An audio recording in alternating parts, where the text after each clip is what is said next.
மேஷராசி என்பர்கள் வரக்கூடிய அக்டோபர் 12க்கு பிறகு இவங்களுடைய வாழ்க்கையில் ஒரு மிகப்பெரிய நன்மை நடக்கப் போகுது அப்படின்னு தான் சொல்லலாம்.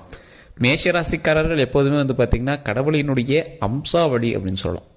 எப்படி சார் கடவுளினுடைய அம்சம் அப்படின்னு சொன்னிங்கன்னா, மேஷராசிக்காரர்களுக்கு முருகர் ஏற்கனவே உறுதுணையாக இருப்பார் அப்படிங்கிறது எல்லாருமே தெரிஞ்ச விஷயம்தான். மேஷராசிக்காரர்களுக்கு இன்னொரு ப்ளஸ் என்ன அப்படின்னா, குலதெய்வத்தினுடைய ஆற்றலும் அருளும் அவங்களுக்கு அதிகமாகவே இருக்கும். இந்த மேஷராசிக்காரர்கள் எது செஞ்சாலும் ஒரு டெஸ்ட் மோட்டிவ்லேயே செய்வாங்க. இது செஞ்சால் கிடைக்குமா, அதை நாம் செஞ்சால் ஏன் நம்ம ரிஸ்க் எடுக்கணும், வேறு யாராவது ஒருத்தனை செய்ய வச்சு அவன் எப்படி நடந்திருக்கான், அவனுக்கு ஏதாவது அவுட்புட் கிடைச்சிருக்கான்னு பார்த்துட்டு நம்ம செய்யலாம். அந்த மாதிரி ஒரு ஆள் மேஷராசிக்காரர்களுக்கு. குடும்ப வாழ்க்கை அப்படின்னு சொல்லும்போது இவங்க தாய் தந்தையரோடு ரொம்பவே இணைந்து செயல்படக்கூடிய ஒரு ராசி. எப்போவுமே ஒரு குட்டி போட்டு பூனையாக சுற்றுவாங்க. ஆனால் தாய் தந்தையர்கிட்ட இருந்து இவங்களுக்கு கரெக்டான ஒரு அப்ரிஷியேஷன் கிடைக்குதா அப்படின்னு பார்த்தீங்கன்னா கொஞ்சம் கம்மி தான். அண்ணன் தம்பிங்களாம் இருக்காங்க அப்படின்னா உங்களை கொஞ்சம் ஓரமாக ஒரு 3ல் 1 அப்படின்னு கூட பார்க்காம அவங்க தான் கொஞ்சம் இம்பார்ட்டன்ஸ் கொடுக்குற மாதிரி கொஞ்சம் பார்க்கக்கூடிய ராசி. ஆனால் இந்த மேஷராசிக்காரர்கள் எவ்வளோ அடிபட்டாலும் அவர்களுக்கு பிடித்தவர்களுக்காக எதை வேண்டுமானாலும் செய்யக்கூடிய அளவுக்கு ஒரு துணிந்தவர்கள் அப்படின்னே சொல்லலாம். அது மட்டும் இல்லாமல் இந்த மேஷராசிக்காரர்களுக்கு இன்னொரு ப்ளஸ் என்ன தெரியுமா, இவங்க எந்த ஒரு தொழிலுக்கு போனாங்க அப்படின்னாலும் அது ஒரு நல்ல ஒரு இறுகி பிடித்த ஒரு குறிப்பிட்ட ஒரு இடத்த பிடிச்சிருவாங்க. அந்த இடம் அவர்களுக்கு ஒரு நிலையான ஒரு இடமாகவும் கருதப்படக்கூடிய ஒரு சமயமாகவும் அமையும். இந்த மேஷராசிக்காரர்கள் அவர்களுடைய தொழிலில் உள்ள இன்வால்வ் ஆகும் போது இவர்களுக்கு பார்ட்னர்ஸ் கொஞ்சம் அதிகமாகவே இருப்பாங்க. நண்பர்கள், நட்போட்டாரங்கள் அதிகம், மக்களினுடைய செல்வாக்கு அதிகம். மக்களுடைய செல்வாக்கு அதிகம் அப்படின்னா நீங்கள் செய்யக்கூடிய தொழிலே பார்த்திங்கன்னா மக்கள் சேவை சம்மந்தப்பட்டது அல்லது மக்களோடு தொடர்புடையக்கூடிய ஏதோ ஒரு மக்களோடைய இணைந்து செயல்படக்கூடிய ஒரு தொழிலாக தான் அமையும். ரொம்ப மக்களுடைய தேவை அது கண்டிப்பாக இருக்கணும், அந்த மாதிரி ஒரு தொழில் தான் அமையும். ஒரு எக்ஸாம்பிளுக்கு இந்த சேவை மையம், இந்த கவர்மெண்ட்டில் வேலை பார்க்குறது, ஏதோ ஒன்று மக்களோடு நீங்கள் ரொம்ப இணைந்திருக்கணும். அது ஒரு மக்களுக்கு சேவையான பணியாக இருக்கணும். அதுக்காக நீங்கள் மாதம் சம்பளம் வாங்கிட்டு இருக்கணும். இந்த மேஷராசிக்காரர்கள் சுயதொழிலும் பண்ணக்கூடிய அளவுக்கு நல்ல ஒரு ஆற்றலும் திறனும் மிக்கவங்களாக இருப்பாங்க. இந்த மேஷராசிக்காரர்களோடு இணைந்து செயல்படக்கூடியவர்கள் முக்கியமான சில ராசிகள் மட்டும்தான். அந்த ராசியிலையுமே பார்த்திங்கன்னா இவங்க லைட்டாக ஒரு ஜெர்க் பண்ணாலும் இந்த மேஷராசி காப்பாற்றி விட்டுரும். அந்த ராசிக்கே கொஞ்சம் முன்ன பின்ன இருந்தாலும் இந்த ராசி காப்பாற்றி விட்டுரும். அந்த மாதிரி ஒரு ராசி. இந்த மேஷராசிகள் தற்போது நடுநிலைமையில் இருக்கீங்க. சார், தேவையில்லாத கடன் பிரச்சனை, அமௌண்ட்டு இப்படி வந்தால் அப்படி செலவாயிட்டுக்குது, என்ன பண்ணுறனே தெரியல அப்படின்னு ஒரு யோசனையில் இருப்பீங்க. இந்த மேஷராசிக்காரர்கள் கொஞ்சம் ஸ்டெப் எடுங்க, பொறுமையாக ஸ்டெப் எடுங்க. நடுநிலைமையில் இப்போ நீங்கள் இருக்கீங்க அப்படின்னா யார் நம்புறதுன்னு தெரியல, தொழிலில் ஓரளவுக்கு தான், யார் நம்புறது தெரியாமல் நடுவில் நிற்கிறீங்க அப்படின்னா நான் சொல்லக்கூடிய விஷயத்தை மறக்காமல் நீங்கள் செஞ்சு பாருங்கள். இந்த மேஷராசிக்காரர்கள் தற்போதைய நிலைமையில் ரொம்ப ரொம்ப யோசித்து செயல்படக்கூடிய ஒரு நேரத்தில் இருக்கீங்க. கண்டிப்பாக உங்களோட லோக்கலில் யார்கிட்டயாவது ஜோதிடம் பார்த்துக்கோங்க. கண்டிப்பாக சொல்கிறேன். இல்லை சார் எனக்கு தெரிஞ்சவங்களே இருக்காங்க, நான் இங்கே பார்க்குறேன் அப்படின்னா கண்டிப்பாக ஒரு டைம் ஜாதகத்தை பாருங்கள். அப்படி இல்லையா, கீழே டிஸ்கிரிப்ஷனில் ஒரு நம்பர் கொடுத்துருக்கேன், பிரபல ஜோதிடர் நம்பர் கொடுத்தா நீங்கள் அதுக்கு வேணால் ஃபோன் பண்ணி பேசி தெரிஞ்சுக்கலாம். தயவு செஞ்சு அப்போ பிஸியாக இருக்குது இல்லை எடுக்கல அப்படின்னா ஒரு நாள் கழிச்சு கூட ட்ரை பண்ணி பாருங்கள். ஏன்னா ரொம்ப பிஸியாக தான் இருப்பாங்க. ஒரு விஐபி ஜோதிடர் நம்பரு. ஸோ நம்மளுக்காக நம்ம நம்பர் கேட்டு வாங்கிடுவோம். நீங்கள் அதை ப்ரொமோஷன் நினச்சாலும் சரி இல்லை எப்படி நினச்சாலும் சரி. ஸோ எடுக்கல அப்படின்னா கொஞ்சம் வெயிட் பண்ணி பாருங்கள். அப்படின்னா வாட்ஸ்அப் லிங்க் பாருங்க கொடுத்துருப்போம், அந்த வாட்ஸ்அப் லிங்க்கில் இணைச்சிக்கோங்க. பொறுமையாக மறுபடியும் நம்பர் நாங்கள் அதை மென்ஷன் பண்ணுவோம்.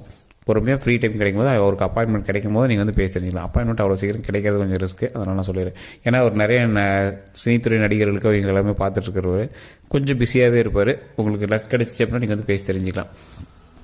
அதே மாதிரி நீங்கள் ஜாதகம் பார்க்கணும்னா உங்களோட பிறந்த நேரம், பிறந்த தேதி, பிறந்த ஊர், இது 3 கண்டிப்பாக தேவைங்க. இது 3 தெரிஞ்சால் தான் நம்ம ஜாதகமே அவுட்புட் எடுக்க முடியும். இல்லை சார் உங்களோட நோட் புக்கே வச்சுருக்கோம் அப்படின்னா நீங்கள் ஃபோட்டோ காப்பி கூட வாட்ஸ்அப்பில் அவருக்கு அனுப்பலாம். இப்போ நீங்கள் வேணும் அப்படின்னா இப்போ ஒவ்வொருத்தரும் இந்த லைஃப்பில் இந்த விஷயம் வேணும், இந்த விஷயம் நடக்கணும் அப்படிங்கிறவங்களாம் கடவுள்கிட்ட போய் பிரார்த்திப்பாங்க. இந்த மேஷராசிக்காரர்கள்லாம் என்ன பண்ணுவாங்கன்னா, இந்த விஷயம் வேணும் அப்படின்னா கடவுள்கிட்ட போய் பிரார்த்திப்பாங்க. பார்த்தீங்களா, எல்லா ராசிக்காரர்களும் பிரார்த்திக்கிற மாதிரி இவங்களும் பிரார்த்திப்பாங்க. ஆனால் மற்றவங்க ஸ்டெப் எடுக்கிறாங்களோ இல்லை, மேஷராசிக்காரர்கள் கடவுள் மேலே நம்பிக்கையை வைத்துக்கொண்டு ஸ்டெப் எடுத்து முன்னேறி போய் உங்கள் ஒரு இடத்துல நின்று அந்த இடத்துல திரும்பி பார்ப்பார், ஆஹா கரெக்டான ரூட்டில் தான் வந்திருக்குமா அப்படின்னு. உங்களுடைய குடும்ப வாழ்க்கை அப்படி தான். திருமணம் ஆகிருக்கும், திருமணம் ஆனதுக்கப்புறம் கரெக்டான ரூட்டில் தான் வந்திருக்குமா அப்படி யோசிக்கக்கூடிய ஒரு இடம். யோசித்து நிற்பீங்க, அந்த இடத்துல நின்று யோசிப்பீங்க, இப்போ நம்ம சரியாக தான் வந்திருக்கோமா, கடவுள் நம்மளுக்கு கரெக்டாக தான் லைன் கொடுத்துருக்காரா, கரெக்டான ரூட்டில் தான் போயிட்டுருக்கோமா அப்படின்னு. தொழிலில் உங்களுக்கு ஏற்ற இறக்கங்கள் நீங்கள் நிறைய சந்திச்சிருப்பீங்க.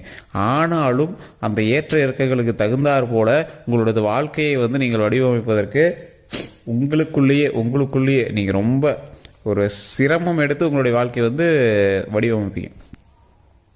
இந்த மேஷராசிக்காரர்களுக்கு உறுதுணையாக மனைவியும் குழந்தைகளும் ஓரளவுக்கு இருப்பாங்க, தாய் தந்தையரும் ஓரளவுக்கு இருப்பாங்க. அதை விட உங்களுக்கு அதிகமாக நட்போட்டாரங்கள் அதிக துணை இருக்கும். எந்த அளவுக்கு உங்களுக்கு ஃபேமிலி சப்போர்ட் இருக்கோ அந்தளவுக்கு வெளியே இருக்கக்கூடிய மக்களினுடைய சப்போர்ட்டும் உங்களுக்கு அதிகமாகவே இருக்கும். மக்களினுடைய சப்போர்ட் எதை நோக்கி உங்களுக்கு வந்து கொடுப்பாங்க அப்படின்னா, நீங்கள் செய்யக்கூடிய தொழிலுக்கு அவங்களுடைய தேவையை நிறைவேற்றிக்குவாங்க.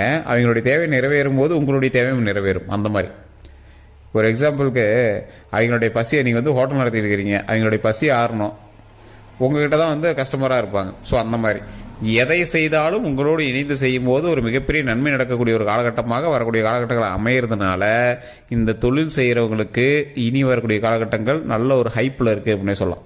நல்ல ஒரு ஹைப்பு சார், நீங்கள் ஒன்றும் கவலைப்பட தேவையில்லை. தொழில் ரீதியான வம்பு வழக்குகளும் தேவையில்லாத சண்டை சச்சரவுகளிலிருந்து வெளிவந்துட்டீங்க அப்படின்னா போதும்.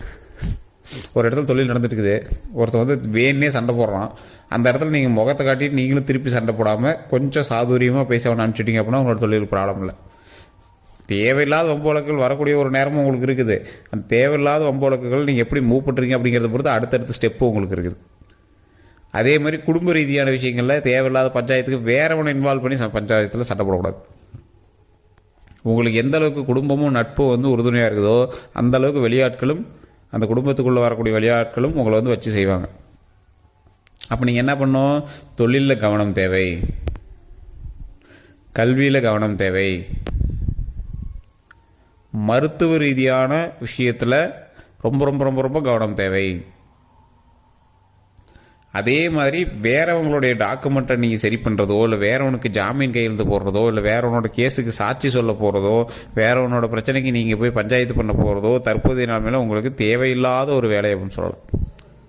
இதனால் நீங்கள் மாட்டி முடிக்கக்கூடிய ஒரு தருணங்கள்லாம் கண்டிப்பாக இருக்குது. அதான் வேறவனால் நீங்கள் மாட்டக்கூடிய தருணம், நீங்கள் செஞ்ச தப்பால் நீங்கள் மாட்டவே மாட்டீங்க இந்த காலகட்டத்தில். வேறவனாலும் நீங்கள் மாட்டக்கூடிய தரணும். அப்போ எதெல்லாம் நீங்கள் மற்றவனுக்கு போகிறதுனால மாட்டுறது? நட்போட்டாரங்கள் வேற எங்கேயோ ஒரு இடத்துல போய் சண்டை பண்ணியிருப்பான், நீங்கள் அவனை காப்பாற்றணும் உள்ளே போவீங்க, உங்களை தூக்கி உள்ளே வச்சுருவாங்க. மற்றவனுக்கு ஏதோ ஒரு நல பிரச்சனை நீங்கள் உள்ளே போகிறீங்க, பக்கத்து வீட்டுக்காரன் நல பிரச்சனைக்கு போகிறீங்க, அவனுங்களும் அளந்துட்டே வரும்போது பார்த்தா உங்களுக்கு கொஞ்சம் உங்களோட காம்பவுண்ட் ஒரு 6 அடி 4 அடி சேர்ந்துருக்கும். தேவையெல்லாம் போய் இது பண்ணுறோமோ அப்படிங்கிற மாதிரி தோணும். ஸோ இந்த மாதிரி சின்ன சின்ன பிரச்சனைகள் வேறு பிரச்சனைக்கு போய் நீங்கள் போய் மாட்டிட்டு முடிப்பீங்க. அதுக்கு உங்களுக்கு சம்மந்தமே இருக்காது. ஆனால் நீங்கள் அந்த மாதிரி ஒரு பிரச்சனை தான் நீங்கள் இதில் பெரிய விஷயத்தில் மாட்டிகிட்டு இருப்பீங்க. இந்த மேஷராசிக்காரர்களுக்கு அப்பையிலேருந்து இந்த குணம் இருக்குது. தேவையில்லாத இடத்துல மூக்கு நுழைக்கிறது, வெளியில் போகிற ஓனான் எடுத்து வேட்டிக்குள்ளே விட்டுக்கிட்ட மாதிரி. ஸோ தற்போதைய நிலைமையில் நீங்கள் கவனமாக இருக்க வேண்டியது இந்த விஷயங்கள் தான். மற்றவனோட விஷயத்தில் ரொம்ப கவனமாக இருங்க. உங்களோட விஷயத்தில் நீங்கள் கவனமாக இருக்கணும் அப்படின்னா வண்டி வாகன விஷயத்தில் ரொம்ப ரொம்ப ரொம்ப ரொம்ப கவனமாக இருக்கணும்.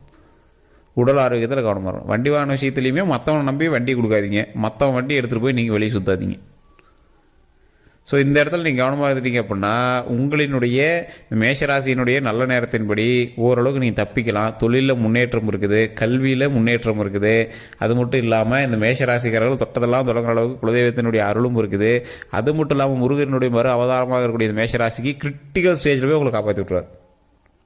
ஒரு எட்ஜ் ஆஃப் த பாயிண்ட் வந்து கடவுள் உங்களை காப்பாற்றி வாடா நல்லா இருக்கலாம் வாடா அப்படிங்கிற மாதிரி உங்களை தூக்கிட்டு வந்து நல்லபடியாக வச்சுருப்பார். ஸோ இது நிறைய இடத்துல நீங்கள் சந்திச்சிருப்பீங்க. ஒரு எட்ஜி வரைக்கும் போவீங்க, யார் செய்த புண்ணியமோ, கடவுள் செய்த புண்ணியமோ, முன்னோர்கள் செய்த புண்ணியமோன்னு உங்களை வந்து காப்பாற்றும். ஸோ இந்த அளவுக்கு வந்து நன்மைகள் தரக்கூடிய அளவுக்கு இந்த மேஷராசிலேயே உங்களுக்கு வந்து ஒரு பவர் இருக்குது. உங்களுக்கு தனி பவர் இல்லை, மேஷராசிலே உங்களுக்கு பவர் இருக்குது. இது இல்லாமல் நீங்கள் தனியாக நீங்கள் செஞ்ச புண்ணியங்களும் நீங்கள் செய்யக்கூடிய இறை வழிபாடும் சேர்ந்து மிகப்பெரிய ஒரு உறுதுணையாக உருவாகி, அந்த உறுதுணையாக உருவாக்கப்பட்ட சக்திகள் மென்மேலும் வளருவதற்காக ஒரு கடவுளினுடைய ஆசீர்வாதம் நமக்கு கிடைக்குது. அதுதான் ஒரு மிகப்பெரிய விஷயம். இந்த ராசிக்காரர்கள் கல்வியில், தொழிலில், இது எல்லாத்துலேயும் முன்னேறிட்டீங்க. வேறு எதில் சார் உங்களுக்குன்னா மன நிம்மதி அப்படிங்கிற ஒரு விஷயத்தை நீங்கள் தேடிட்டு இருப்பீங்க. சரி இவ்வளோ பண்ண, ஆனால் மன நிம்மதி எப்படி இன்னும் வரலையே அப்படிங்கிற மாதிரி தான் நீங்கள் வந்து யோசிச்சுட்ருப்பீங்க. இந்த மன நிம்மதிக்காக நீங்கள் யோசிச்சுட்ருக்கீங்க அப்படின்னா தற்போதைய நிலைமையில் நீங்கள் பண்ண வேண்டிய ஒரே விஷயம் கடவுள் வழிபாடு. உங்களுடைய குலதெய்வ வழிபாடு கண்டிப்பாக பண்ணணும். அதே மாதிரி பக்கத்தில் இருக்கக்கூடிய ஒவ்வொரு ஆலயங்கள்லேயும் துர்க்கை அம்மன் இருப்பாங்க. துர்க்கை அம்மன் கிட்ட போய் நெய் விளக்கு 2 ஏற்றி தலை லைட்டாக அப்படி குமிஞ்சு அந்த துர்க்கை அம்மன்ட்ட வழிபாடு பண்ணிட்டுவாங்க. மனம் நிறைய வழிபாடு பண்ணிட்டுவாங்க. சந்தோஷமாக வழிபாடு பண்ணிட்டு குறைகளை சொல்லி அழுகக்கூடாது கோயிலில். இந்த நன்மைகள் எனக்கு வேணும் அப்படின்னு சொல்லி தான் கேட்கணும். அது கிடைக்கும் அப்படிங்கிறத நம்பணும். அப்போ தான் அந்த யூனிவர்ஸும் நம்மளோட சேர்ந்து அட்ராக்டாக வேலை செய்ய ஆரம்பிக்கும். கடவுளினுடைய அருளும் நமக்கு வந்து கிடைக்க ஆரம்பிக்கும். ஸோ அதனால் கண்டிப்பாக இறையருள் பெறுவதற்காக துர்க்கை அம்மன் வழிபாடு பண்ணுங்கள். பாவங்கள் விலகி புண்ணியங்கள் பெருகும், நன்மைகள் பெருகும், சந்தோஷம் பெருகும், மகிழ்ச்சி பெருகும், உடல் ஆரோக்கியம் பெருகும், நீண்ட ஆயுள் பெருகும். ஸோ இந்த நன்மைகள் எல்லாமே நமக்கு நடக்கும். கடவுள் வந்து நமக்கு அருள் கொடுக்கக்கூடிய ஒரு நேரம். இந்த நேரத்தை சரியாக நம்ம பயன்படுத்திட்டு அப்படின்னா வாழ்க்கையில் முன்னேறி வரலாம். நல்ல லாபம் தரக்கூடிய ஒரு விஷயம், தொழிலும் பெருகக்கூடிய ஒரு விஷயம், நல்ல அருமையான காலகட்டம் தற்போது நடந்துகிட்ருக்கு. ஸோ அந்த விஷயத்தில் நம்ம ஒவ்வொரு ஸ்டெப்பும் பார்த்து வச்சோம் அப்படின்னா மிகப்பெரிய நன்மை உண்டாவதற்கான மிகப்பெரிய காலகட்டம் அப்படின்னே சொல்லலாம். வேறு ஏதாவது உங்களுக்கு கருத்துக்கள் இருக்குது அப்படின்னா மறக்காம கமெண்ட் செக்ஷனில் பற்றி விடுங்க. அதே மாதிரி இந்த வீடியோ உங்களுக்கு பிடிச்சிருக்கு அப்படின்னா கண்டிப்பாக இதுவரை நம்ம சேனலை சப்ஸ்கிரைப் பண்ணாமல் இருந்தால் சப்ஸ்கிரைப் பண்ணிட்டு பாருங்கள். பதில் பெல் பட்டனை ப்ரெஸ் பண்ணி அதில் ஆல் அப்படிங்கிறத கிளிக் பண்ணிக்கோங்க. அதே மாதிரி ஃபேஸ்புக்கில் பார்த்துருங்க அப்படின்னா ஃபாலோ பண்ணிக்கோங்க. உங்களுக்கு சந்தேகங்கள் இருக்குது அப்படின்னா டிஸ்கிரிப்ஷனில் ஃபோன் நம்பர் கொடுத்துருக்கேன், ஃபேஸ்புக் ஸ்க்ரீன்லேயும் ஃபோன் நம்பர் கொடுத்துருக்கேன். அந்த நம்பருக்கே நீங்கள் வந்து பண்ணி பேசலாம்.